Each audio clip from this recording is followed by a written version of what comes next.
কৃষি যান্ত্রিকীকরণের সমন্বয় মাঠ দিবসের মাধ্যমে ধান রোপণ করতে গিয়ে রাইস ট্রান্সপ্লান্টার মেশিনে বিঘার পর বিঘা জমি খুব কম সময়ের মধ্যে রোপণ করে কৃষকের মাঝে সর্বোচ্চ উৎপাদন বাড়ানোর জন্য পরিকল্পনা বাস্তবায়নের দিকে এগিয়ে যাচ্ছি। খুব কম সময়ের মধ্যে ৫০ থেকে ৬০ দিনে চারা রোপণ করতে পারছি।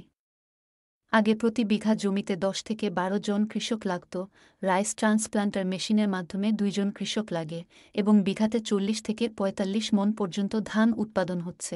আমাদের শ্রমিক দিয়ে ধান লাগাতে খরচ হয় ১,০০০ থেকে ১,২০০ টাকা, সেখানে মেশিন দিয়ে ধান লাগাতে খরচ হয় ২ থেকে ৩০০ টাকা।